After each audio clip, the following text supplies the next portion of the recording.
Hello दोस्तों, नमस्कार सभी को। कैसे हैं आप? मैं MP यादव आपका पॉलिटी विषय में स्वागत करता हूं, अभिनंदन करता हूं। तो दोस्तों, हम भारतीय संविधान के मूल अधिकारों के अंतर्गत अनुच्छेद 16 के अंतर्गत जो इंदिरा साहनी वाद था, उसमें सर्वोच्च न्यायालय ने जो निर्णय दिया था, उसके पश्चात जो क्रीमिलियर शब्द है उसकी परिभाषा तय करने के लिए रामनंदन समिति का गठन किया था। उन्होंने 2 मापदंड निर्धारित किए थे, उसके बारे में हमने ये बातें देखी। उसके पश्चात आगे हमारी जो बात आती है वो ये है कि इंदिरा साहनी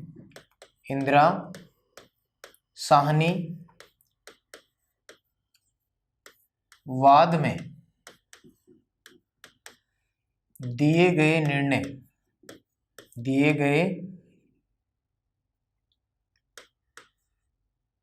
इंदिरा साहनी वाद में दिए गए निर्णय के प्रभाव को समाप्त करने, इंदिरा साहनी वाद में दिए गए निर्णय को समाप्त करने हेतु भारतीय संविधान में एक संशोधन किया गया। कौन सा संशोधन था दोस्तों? 77वां संविधान संशोधन। 77वां संविधान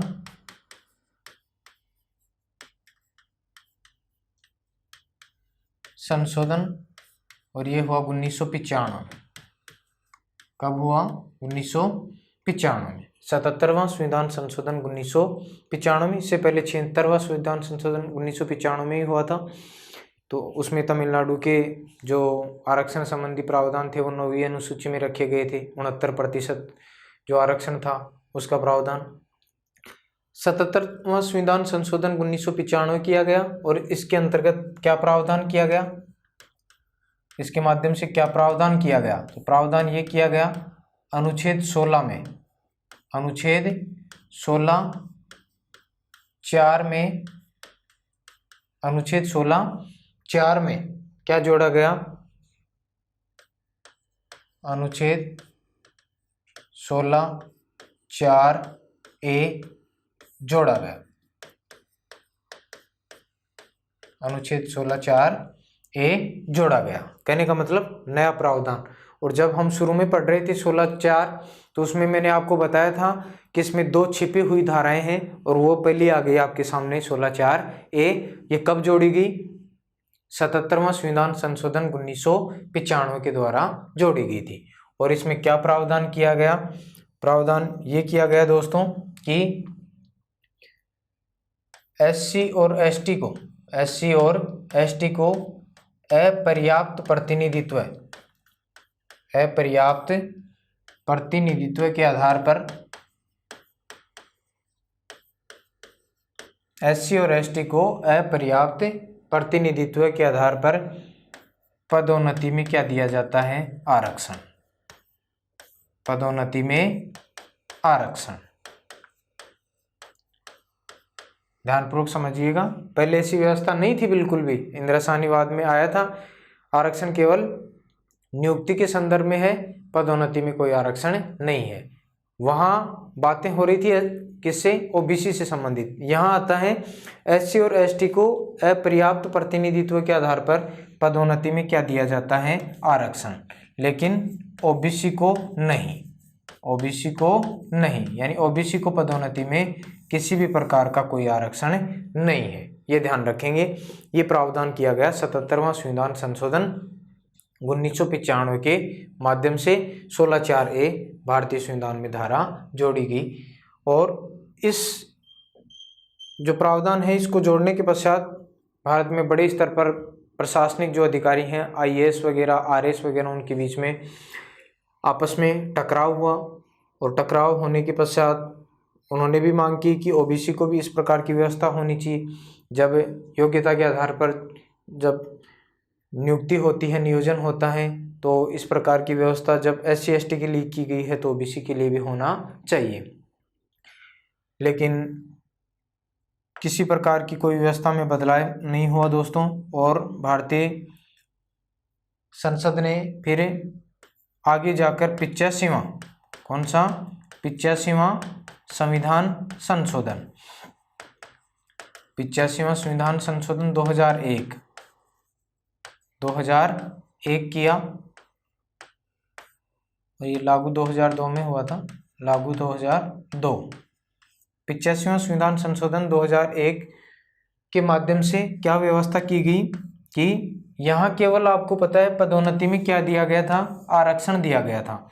तो पदोन्नति SC ST को ध्यान रखना, SC ST को पदोन्नति में आरक्षण के साथ क्या दी जाएगी, वरिष्ठता भी प्रदान की जाएगी, वरिष्ठता भी दी गई। 85वां संविधान संशोधन 2001 के माध्यम से SC ST को पदोन्नति में जो आरक्षण दिया गया था, इसके साथ ही क्या प्रदान किया गया, वरिष्ठता भी प्रदान की गई। ये बातें आप ध्यान रखेंगे दोस्तों। उसके बाद में आगे जाकर भारतीय संविधान में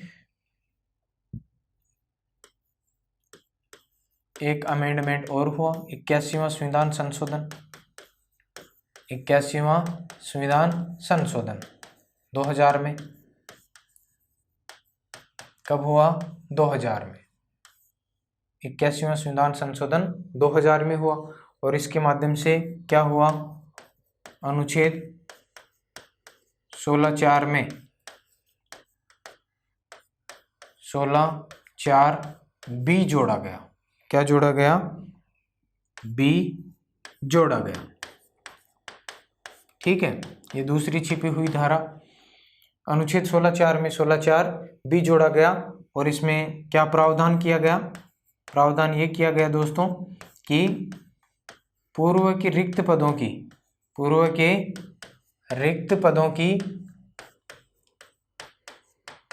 भर्ती करते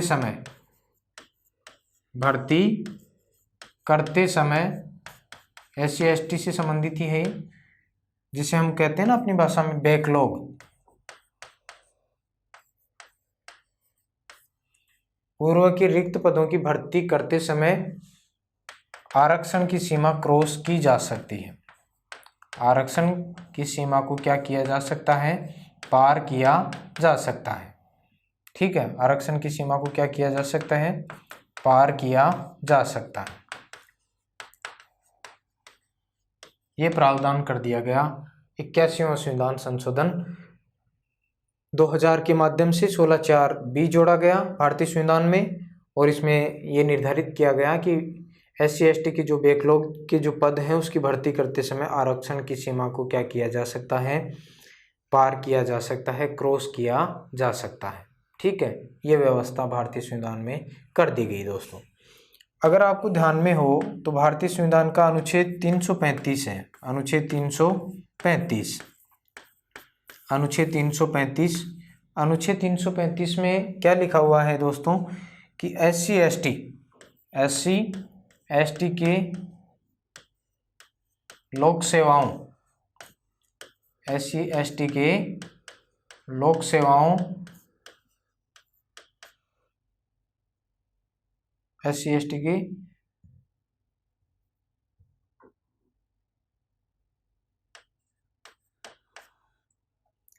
ST की लोक सेवाओं में दावों पर विचार करते हुए,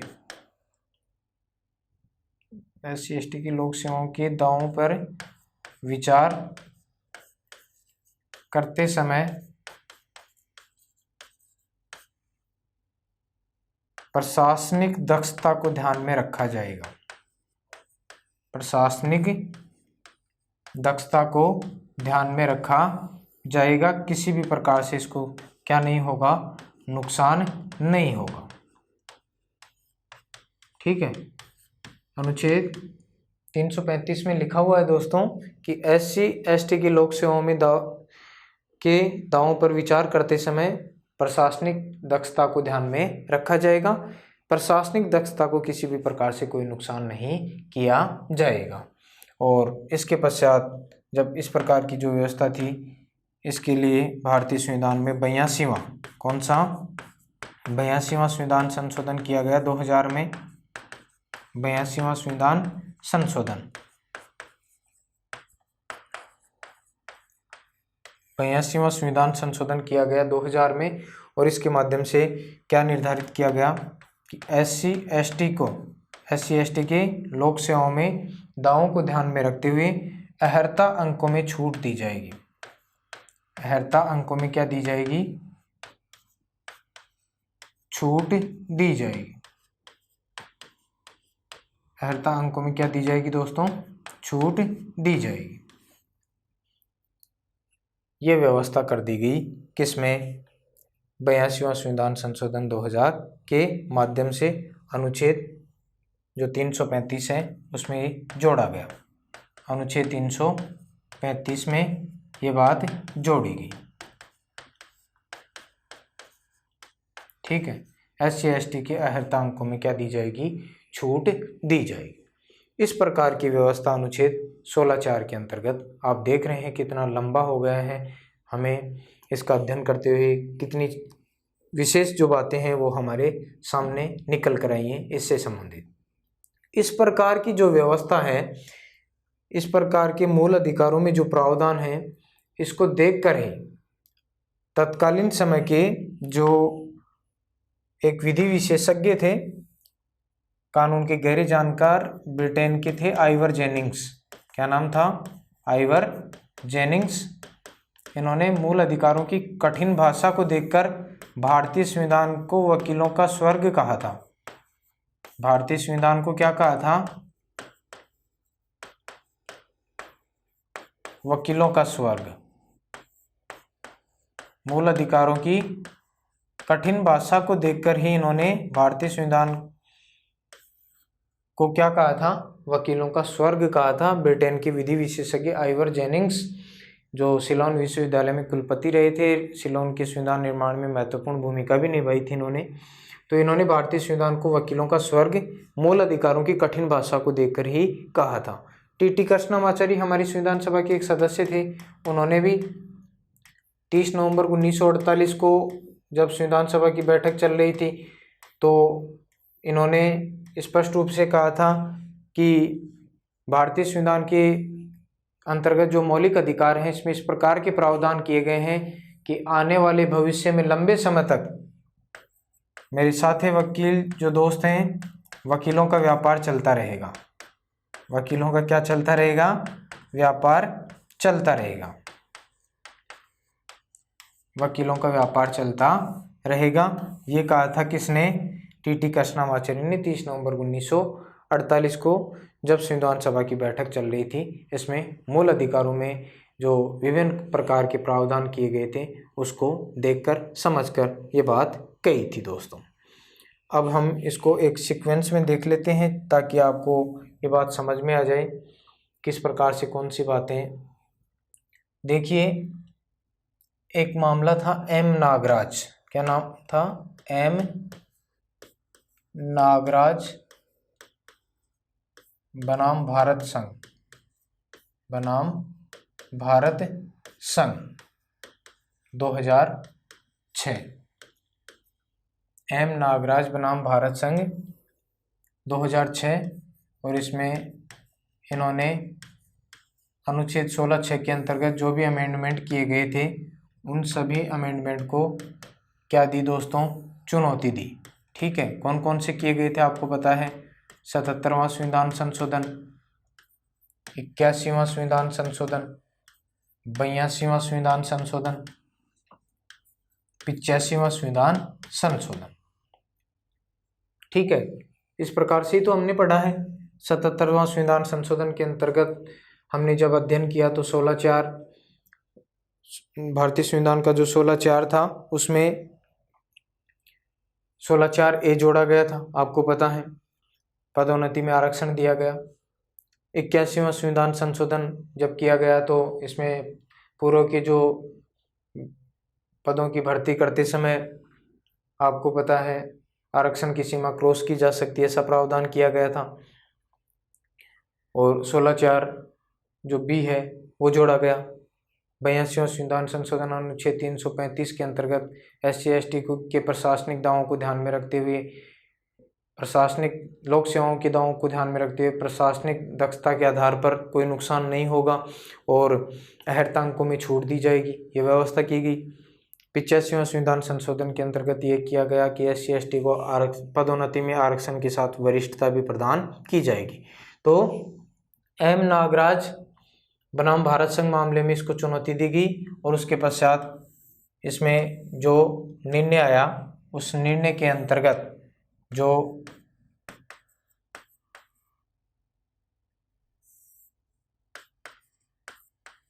निर्णय के अंतर्गत 3 मापदंड, कितने मापदंड सामने आए दोस्तों? 3 मापदंड कौन कौन से आए? एक तो पिछड़ापन, कौन सा? पिछड़ापन की जो भी व्यवस्था की गई है इनके माध्यम से वो पिछड़ेपन के आधार पर की गई है। पिछड़ापन सामाजिक और शैक्षणिक आधार, पिछड़ेपन के आधार कौन से थे? सामाजिक और शैक्षणिक।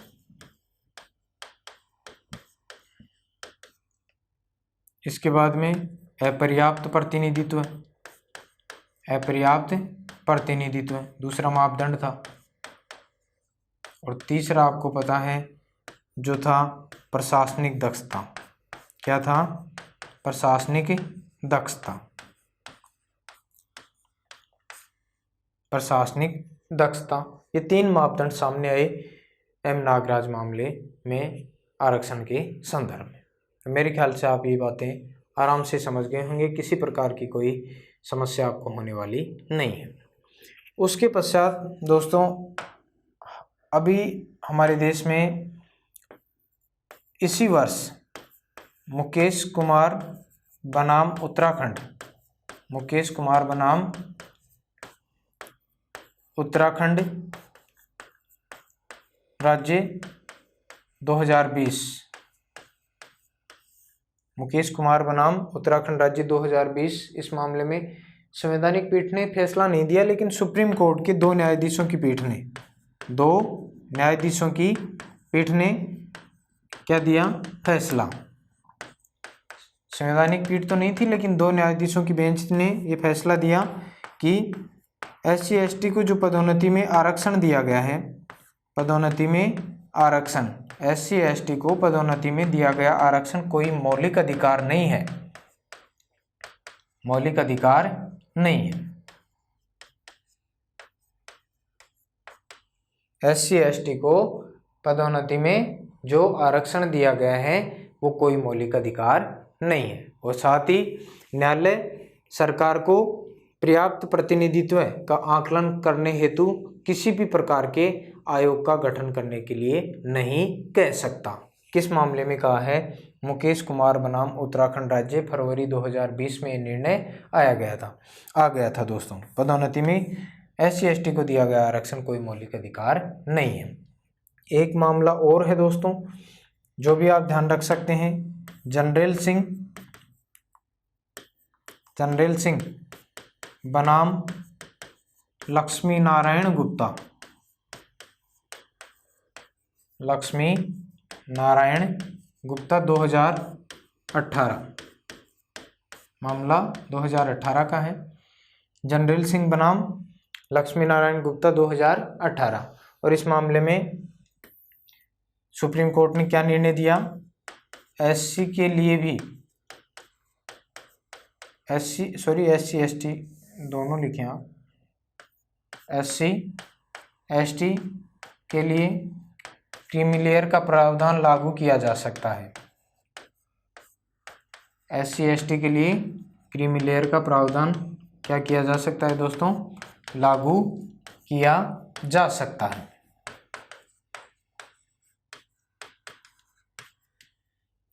SC/ST के लिए क्रीमी लेयर का प्रावधान लागू किया जा सकता है। लागू कैसे किया जाएगा ये तय करने का काम कौन करेगी? सरकार करेगी। लागू कब किया जाए ये काम कौन करेगा? सरकार करेगी।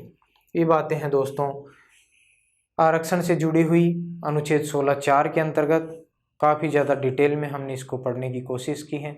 मेरे ख्याल से आपको समझ में आया होगा। उम्मीद करता हूँ आप इसको अगर एक बार समझ में नहीं आई तो पुनः देखने की कोशिश करें, पूरी तरह से आपको चीज़ें क्लियर हो जाएंगी, आपका कॉन्सेप्ट पूरी तरह से मजबूत बनेगा। उसके बाद में आगे हम चर्चा करते हैं दोस्तों भारतीय संविधान का अनुच्छेद 16(4) के बाद में आता है अनुच्छेद 16(5). अनुच्छेद 16(5), अनुच्छेद 16(5). अनुच्छेद 16(5) में क्या है दोस्तों? इस अनुच्छेद की कोई बात लिखा हुआ है इसमें अनुच्छेद 16(5) में कि इस अनुच्छेद की कोई बात किसी धार्मिक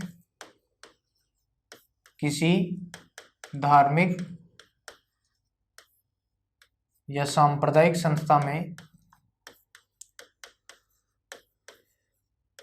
सांप्रदायिक संस्था या कह सकते हैं शासी निकाय,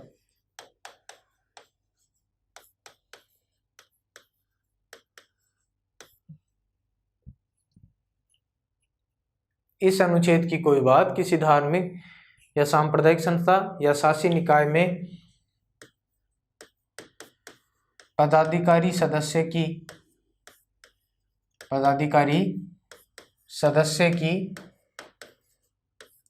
नियुक्ति,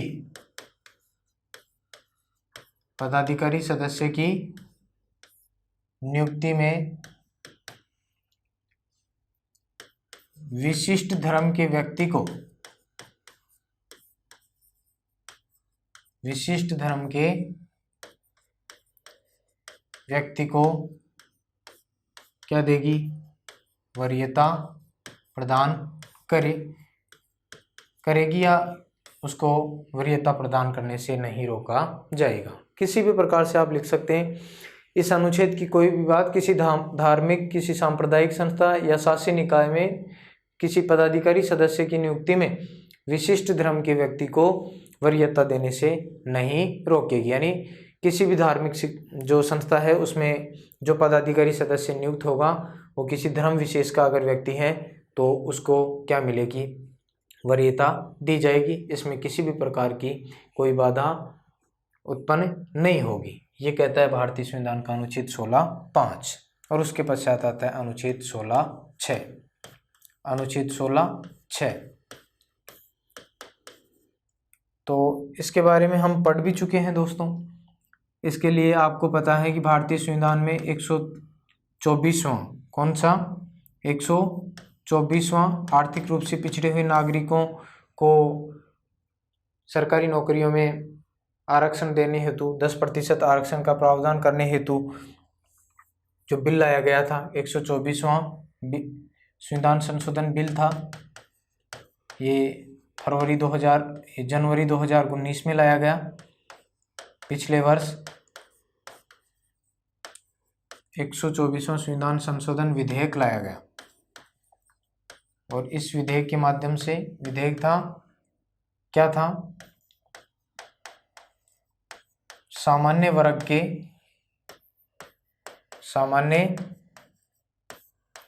के आर्थिक रूप से पिछड़े,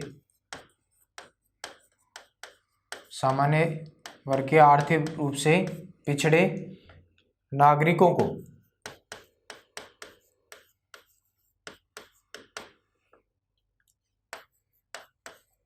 नौकरियों में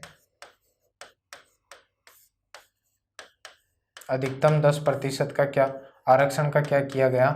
प्रावधान। ठीक है, ये ध्यान रखेंगे आप। 124वां संविधान संशोधन विधेयक लाया गया। कब लाया गया? जनवरी 2019 में। जनवरी 2019 में एक सप्ताह के भीतर ये पारित भी हो गया। 12 जनवरी 2019 को राष्ट्रपति ने इसके ऊपर अपने हस्ताक्षर कर दिए, पारित हो गया। और सामान्य वर्ग के आर्थिक रूप से पिछड़े हुए नागरिकों के वर्ग के लिए सरकारी नौकरियों में 10% आरक्षण का इसके माध्यम से क्या किया गया दोस्तों? प्रावधान किया गया। अगर आपको समझ में नहीं आया है तो यहाँ पर इसको हम तुलनात्मक रूप से देख सकते हैं। और इसके माध्यम से 124वां संविधान संशोधन बिल लाया गया और इस भारतीय संविधान में जो संशोधन किया गया 103वां संविधान संशोधन, संविधान संशोधन, ठीक है। संविधान संशोधन किया गया, इसके माध्यम से प्रावधान हुए अनुच्छेद 16, अनुच्छेद 16 यहाँ 15(6) देख लीजिए आप, और यहाँ अनुच्छेद 16(6) देख लीजिए, ये लीजिए अनुच्छेद 15(6) और अनुच्छेद 16(6). तो 15(6) में तो आपको पता है, हमने पढ़ा था शिक्षण संस्थाओं में, शिक्षण संस्थाओं में कितना प्रतिशत, 10% आरक्षण, और नौकरियों में आर्थिक रूप से पिछड़े हुए सामान्य वर्ग के दुर्बल नागरिकों को नौकरियों में कितना प्रतिशत, 10% आरक्षण,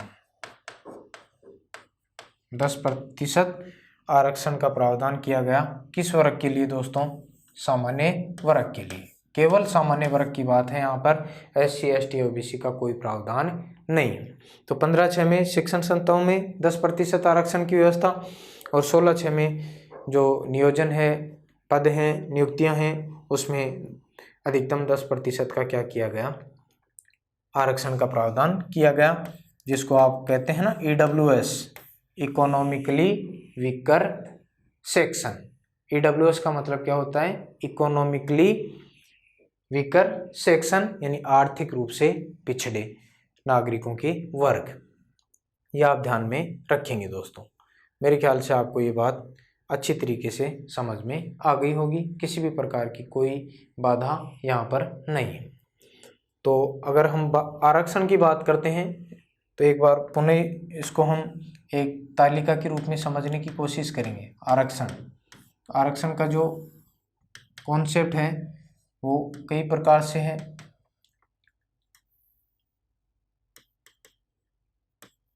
शिक्षण संस्थाओं में जो आरक्षण है, इसका प्रावधान कौन से अनुच्छेद करते हैं, शिक्षण संस्थाओं में आरक्षण, शिक्षण संस्थाओं में आरक्षण। इसके अलावा सरकारी नौकरियों में आरक्षण, सरकारी नौकरियों में आरक्षण, सरकारी नौकरियों में आरक्षण।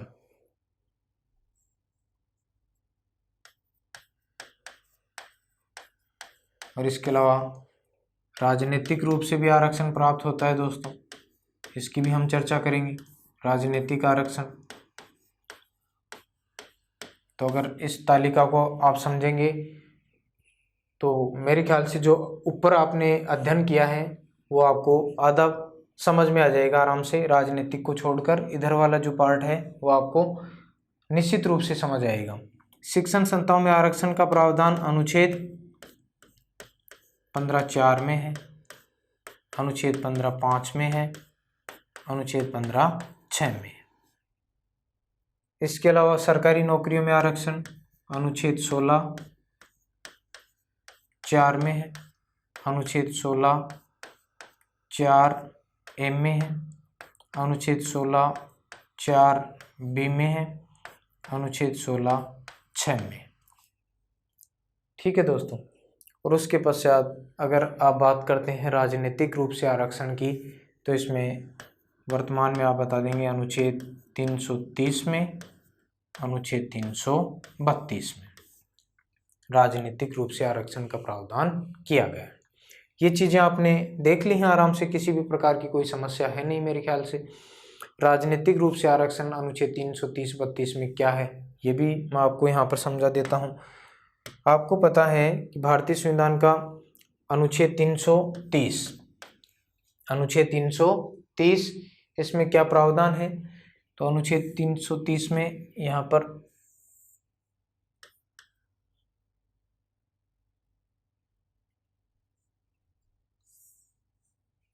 नीचे नए सिरे से देख लेते हैं। अनुच्छेद 330 इसमें लोकसभा में SC ST के लिए स्थान आरक्षित, स्थान क्या है, आरक्षित है।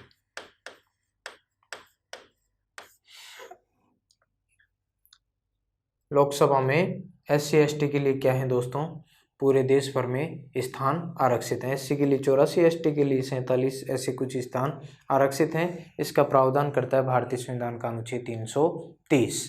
ठीक है, क्योंकि उनको राजनीतिक रूप से यहाँ पर क्या मिला हुआ है, सीटों में आरक्षण मिला हुआ है। बाकी आपको पता है OBC को इस प्रकार का या जनरल को इस प्रकार का कोई प्रावधान नहीं है। 331 आपको पता है वर्तमान में निष्प्रभावी हो गया है। कैसे हो गया है, लोकसभा में 2 एंग्लो इंडियन मनोनीत करता है राष्ट्रपति, तो 26 जनवरी 2020 के पश्चात जब उसके ऊपर भारत की संसद ने किसी प्रकार का कोई एक्शन नहीं लिया तो वर्तमान में वो क्या हो गया है, निष्प्रभावी हो गया है। 330 के पश्चात 332 आता है, अनुच्छेद 332। तो इसमें राज्य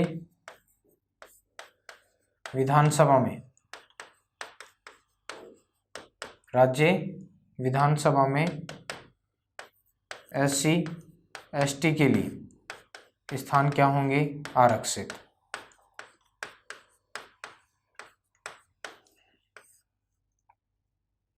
राज्य विधानसभा में SC ST के लिए क्या होंगे, स्थान आरक्षित होंगे। जैसे राजस्थान विधानसभा को उदाहरण देख लीजिए आप, 34 SC के लिए और 25 ST के लिए सीटें क्या है, निर्धारित हैं। उन्हीं वर्ग का व्यक्ति उन स्थानों से क्या होता है, चुनाव लड़ता है और अपनी सीट ग्रहण करता है। अनुच्छेद 333 में प्रावधान कि उचित प्रतिनिधित्व नहीं होने के कारण राज्य विधानसभा में जो राज्यपाल है वो एंग्लो इंडियन समुदाय के एक व्यक्ति को क्या करेगा, मनोनीत करेगा। वर्तमान में ये व्यवस्था आपको पता है निष्प्रभावी हो गई है। उसके पश्चात अनुच्छेद 334, ये भी आपको ध्यान में होना चाहिए। अनुच्छेद 334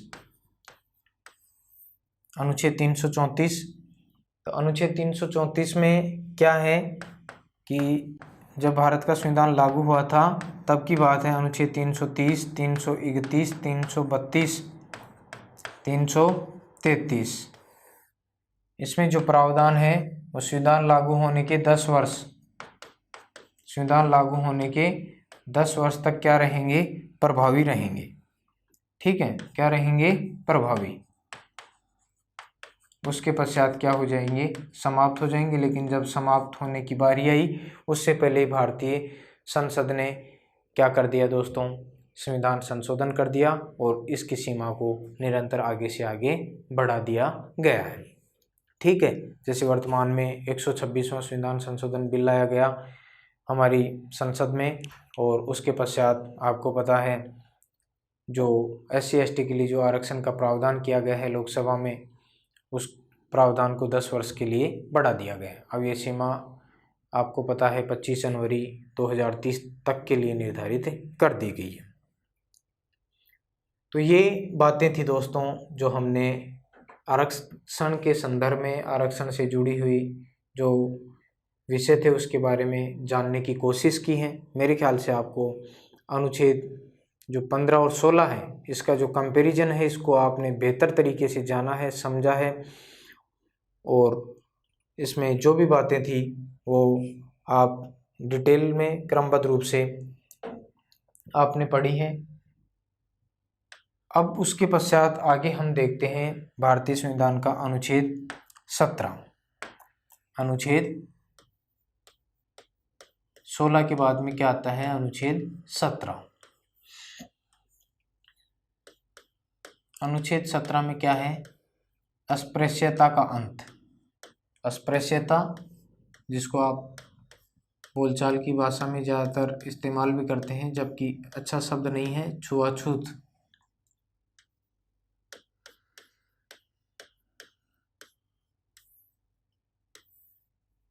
अस्पृश्यता का अंत यानी छुआछूत का क्या किया जाता है दोस्तों, अंत किया जाता है। स्पष्ट लिखा हुआ है अनुच्छेद 17 में कि अस्पृश्यता का अंत किया जाता है। इससे उपजी किसी प्रकार की निर्योग्यता को लागू करना अपराध होगा, विधि के अनुसार क्या होगा, दंडनीय होगा। ये बात लिखी हुई है किसमें? अनुच्छेद 17 में। किसी भी प्रकार की कोई भी छुआछूत विधि के अनुसार क्या होगी दोस्तों? अपराध होगा। और अपराध होगा तो इसके लिए किसका प्रावधान है? दंड का प्रावधान है, यानी पूरी तरह से दंडनीय घोषित किया गया है अस्पृश्यता को या छुआछूत को। इसके अलावा भारतीय संसद ने अस्पृश्यता निवारण हेतु कानून बनाए हैं। अस्पृश्यता निवारण अधिनियम, अस्पृश्यता निवारण अधिनियम 1955 पारित किया। और आपको पता है इसका नाम बदलकर नागरिक अधिकार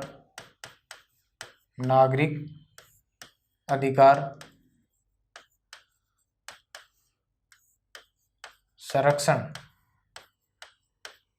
अधिनियम कर दिया गया है। अस्पृश्यता निवारण अधिनियम 1955, जिसके माध्यम से अस्पृश्यता को पूरी तरह से अपराध की श्रेणी में रखा गया और इसका नाम बदलकर 1976 में क्या कर दिया गया दोस्तों? नागरिक अधिकार संरक्षण अधिनियम कर दिया गया। इसके पश्चात भारतीय संसद ने SC/ST अनुसूचित जाति जनजाति अनुसूचित जाति जनजाति अत्याचार निवारण अधिनियम, जिसको SC/ST एक्ट के नाम से जाना जाता है, 1989 पारित किया। SC/ST एक्ट यानी अनुसूचित जाति जनजाति अत्याचार निवारण अधिनियम 1989 पारित किया। इसके माध्यम से पूरी तरह से कहने का मतलब अस्पृश्यता जैसी जो भी निर्योग्यता थी उसको अपराध की श्रेणी में रखते हुए दंडनीय बनाया गया। और इसमें SC और ST से जुड़े हुए किसी भी प्रकार के अगर कोई भी गलत कृत्य किए जाते हैं तो इसके अंतर्गत तुरंत गिरफ्तारी का प्रावधान किया गया। तो 2018 में इस SC/ST एक्ट को चुनौती दी गई एक मामले में SK महाजन बनाम भारत संघ। SK महाजन बनाम महाराष्ट्र राज्य भी कह सकते हैं, महाराष्ट्र से जुड़ा हुआ मामला था ये 2018। तो इसमें जो सुप्रीम कोर्ट का जो निर्णय आया, वो निर्णय में सुप्रीम कोर्ट ने क्या कहा कि SC/ST एक्ट का क्या हुआ है? बड़ी मात्रा में दुरुपयोग हुआ है। SC/ST एक्ट का क्या हुआ है? बड़ी मात्रा में दुरुपयोग हुआ है। और अब SC/ST एक्ट के तहत तुरंत गिरफ्तारी नहीं होगी। SC/ST एक्ट के अंतर्गत क्या नहीं होगी? तुरंत गिरफ्तारी नहीं होगी। जांच के पश्चात क्या कहा? जांच के पश्चात दोषी पाए जाने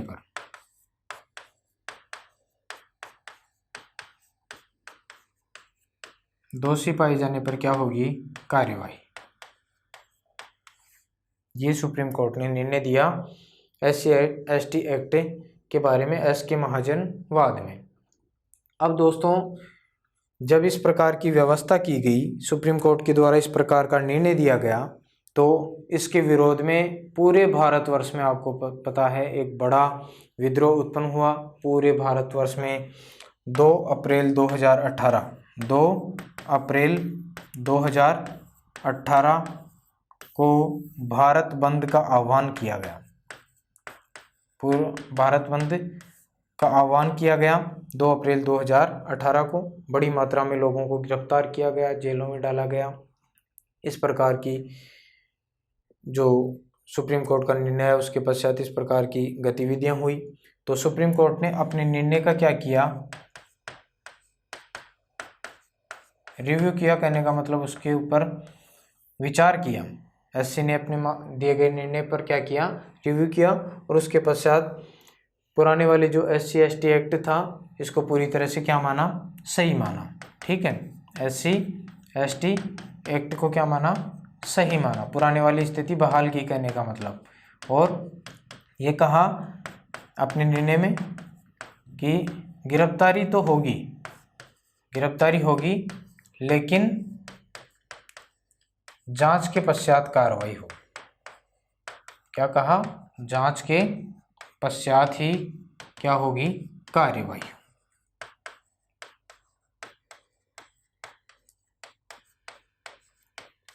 जांच के पश्चात ही क्या होगी दोस्तों, कार्यवाही होगी। ये व्यवस्था की SC/ST एक्ट के माध्यम से। जो मामला सुप्रीम कोर्ट में पहुंचा था उसमें सुप्रीम कोर्ट ने निर्णय दिया और उसके पश्चात सुप्रीम कोर्ट ने अपने निर्णय का रिव्यू किया और उसके पश्चात ये बात अपने निर्णय में दोहराई।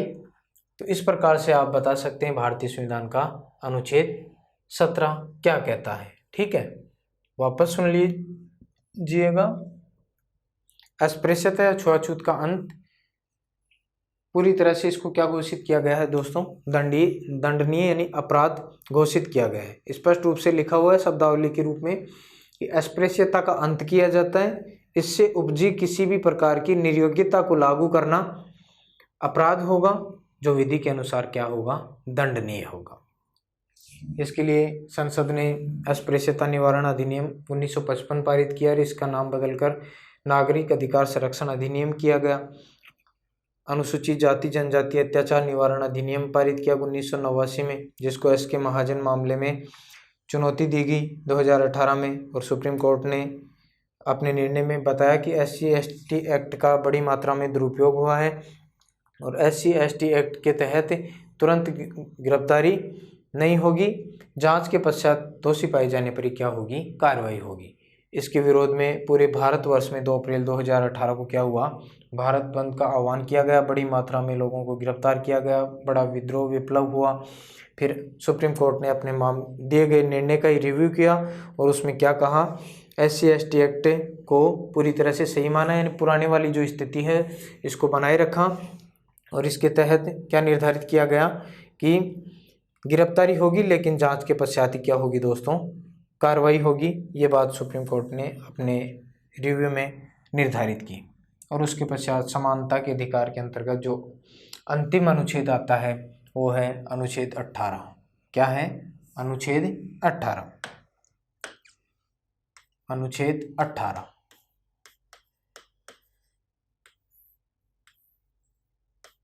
अनुच्छेद 18 और इसमें कहा गया है उपाधियों का अंत। उपाधियों का क्या है, अंत किया जाता है, उपाधियों का अंत किया जाता है। ये बात अनुच्छेद 18 के माध्यम से बताई गई है दोस्तों, उपाधियों का अंत किया जाता है। इसमें ये बात भी है दोस्तों, मुख्य रूप से इसकी 4 धाराएं हैं। कितनी धाराएं हैं, 4 धाराएं, 4 खंड हैं अनुच्छेद 18 में। कौन कौन से हैं, तो इसको हम क्रमबद्ध रूप से यहीं पर देख लेते हैं ताकि आपको सभी बातें समझ में आ जाएं। अनुच्छेद 18 में 18(1) है, अनुच्छेद 18(2) है, अनुच्छेद 18(3) है और अनुच्छेद 18(4). ठीक है, इस प्रकार की यहाँ पर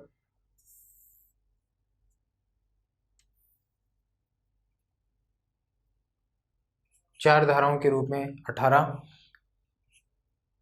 अनुच्छेद जो उपाधियों के अंत के बारे में व्यवस्था करता है, इसके बारे में बातें बताई गई। 18(1) में क्या है, राज्य सेना और विद्या को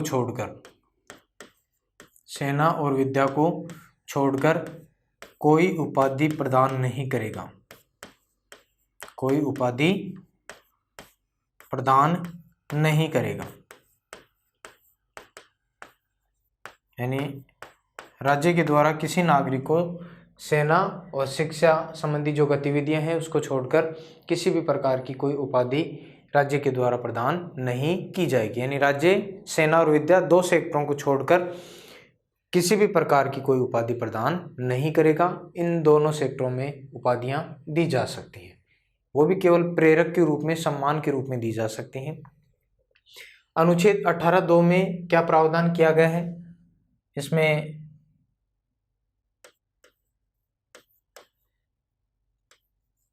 कोई भी नागरिक, ऐसे कह सकते हैं हम, कोई भी नागरिक विदेशी राज्य से उपाधि नहीं ले सकता। विदेशी राज्य से कोई उपाधि नहीं ले सकता।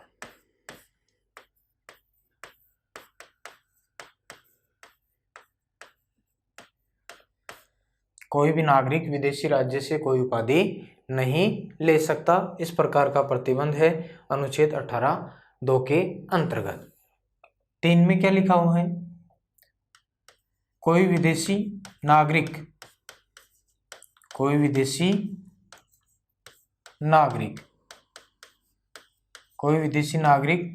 जो भारत में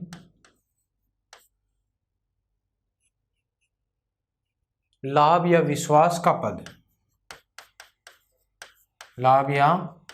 का पद धारण किए हैं,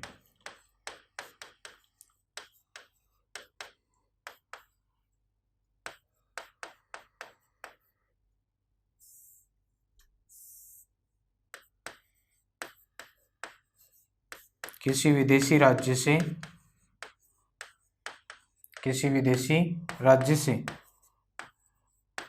कोई उपाधि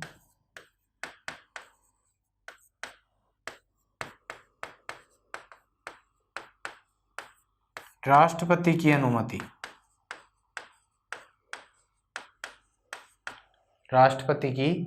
अनुमति से ग्रहण कर सकेगा।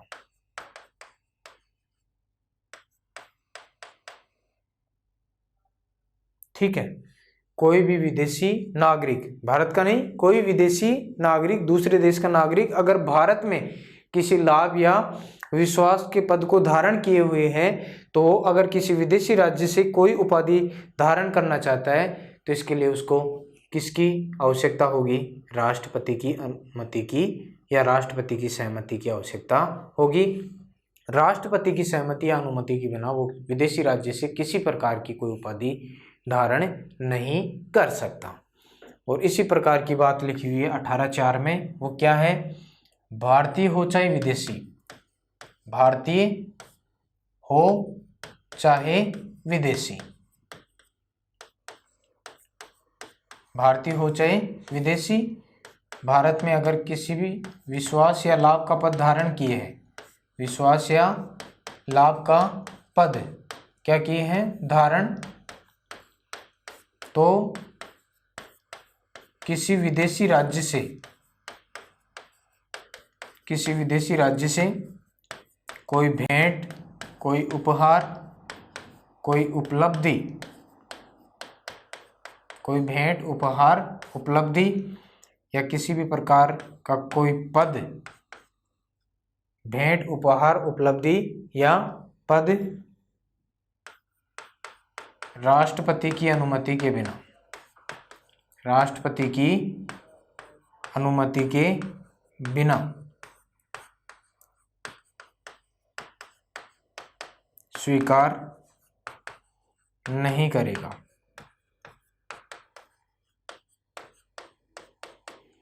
ये लीजिए दोस्तों, ये था आपका 18(4). तो मेरे ख्याल से आपको समझ में आ गया होगा। अगर नहीं समझ में आया है तो पुनः एक बार रिपीट कर लेते हैं सभी को, ताकि आपको इसके बारे में जो भी कन्फ्यूजन है वो आसानी से दूर हो सके। 18(1) यानी मूल रूप से जो भारतीय संविधान का समानता के अधिकार के अंतर्गत 18 अनुच्छेद है, वो क्या कहता है? उपाधियों का अंत, इसके बारे में प्रावधान करता है। अनुच्छेद 18 के अंतर्गत 4 धाराएं हैं। 18(1) में लिखा हुआ है कि राज्य, सेना, विद्या को छोड़कर किसी प्रकार की कोई उपाधि प्रदान नहीं करेगा।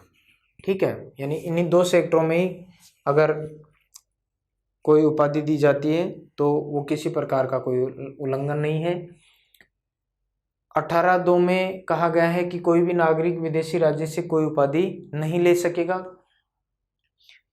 18(3) में कहा गया है कि कोई भी विदेशी नागरिक जो भारत में विश्वास या लाभ का पद धारण किए हुए हैं, किसी विदेशी राज्य से अगर कोई उपाधि ग्रहण करना चाहता है तो राष्ट्रपति की अनुमति से ग्रहण कर सकेगा, राष्ट्रपति की अनुमति के बिना स्वीकार नहीं करेगा।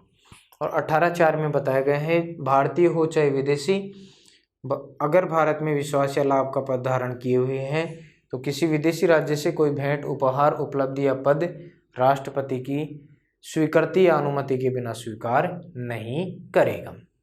ये बातें हैं अनुच्छेद 18 के अंतर्गत, तो ये बात भी आप यहाँ विशेष रूप से ध्यान में रखेंगे। और ये बात है अनुच्छेद 18 का उल्लंघन करने पर किसी भी प्रकार का अगर उल्लंघन होता है तो देखिए कितनी विशेष बात है, कोई कानूनी प्रावधान नहीं है, किसी भी प्रकार का कोई कानूनी प्रावधान नहीं है। अगर किसी प्रकार का अनुच्छेद 18 का उल्लंघन होता है तो किसी प्रकार का कोई कानूनी प्रावधान नहीं किया गया है। अब देखिए दोस्तों, उदाहरण के तौर पर भारत में सर्वोच्च सम्मान है जैसे भारत रत्न, पद्म पुरस्कार, ये सर्वोच्च सम्मान है, भारत के बड़े पुरस्कार हैं। सबसे बड़ा भारत रत्न, उसके बाद में पद्म विभूषण, उसके बाद में पद्म भूषण, उसके बाद में पद्मश्री। तो आपको पता है 1954 में स्थापित किया गया भारत रत्न, पद्म पुरस्कार। तो ये कोई उपाधि नहीं है, ये भारत रत्न क्या है, कोई उपाधि नहीं है दोस्तों, ये क्या है, एक सम्मान है। क्या है? सम्मान है, ये ध्यान रखेंगे। 1954 में स्थापित भारत रत्न या पद्म पुरस्कार किसी प्रकार की कोई उपाधि नहीं है, ये क्या है, सम्मान है दोस्तों। और एक बार इस मामले में एक वाद भी सामने आया, बालाजी राघवन बनाम भारत संघ 1995 का मामला है, बनाम भारत संघ 1995। तो इसमें सर्वोच्च न्यायालय के द्वारा क्या निर्णय दिया गया, ये निर्णय दिया गया कि जो भारत रत्न या पद्म पुरस्कार हैं वो क्या है, सम्मान है। क्या है? सम्मान है, समाज के लिए प्रेरक है। समाज के लिए किसका काम करते हैं? प्रेरक का कार्य करते हैं, समाज के लिए प्रेरक हैं। इन्हें नाम से पूर्व या बाद में किसी उपाधि के रूप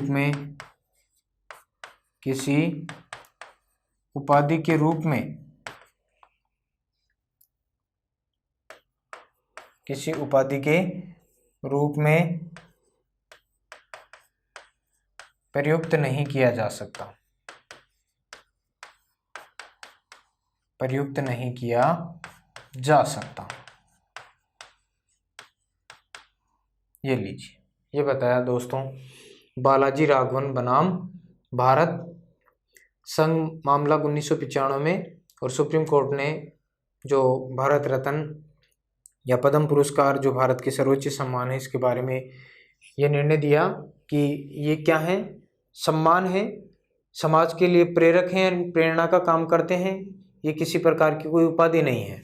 ठीक है, इन्हें व्यक्ति अपने नाम से पूर्व या बाद में किसी उपाधि के रूप में प्रयोग नहीं कर सकता, यानी अपने नाम से पहले या नाम के बाद में इनको उपाधि स्वरूप नहीं लगा सकता। केवल ये क्या है, सरकार के द्वारा दिए गए सम्मान है दोस्तों। तो हमने भारतीय संविधान के जो पहला मौलिक अधिकार था, समानता का अधिकार, इसके अंतर्गत विस्तृत एक बहुत लंबी चर्चा की है, महत्वपूर्ण तथ्यों का अध्ययन किया है दोस्तों। और मेरे ख्याल से आपने इन सभी बातों में तल्लीनता के साथ, बड़ी सार्थकता के साथ में अध्ययन किया है। सारी चीज़ों को आपने समझने की कोशिश की है। किसी प्रकार की कोई दिक्कत मेरे ख्याल से नहीं होनी चाहिए। तो आज की क्लास के लिए हम अपना दृष्टिकोण यहीं तक सीमित रखेंगे।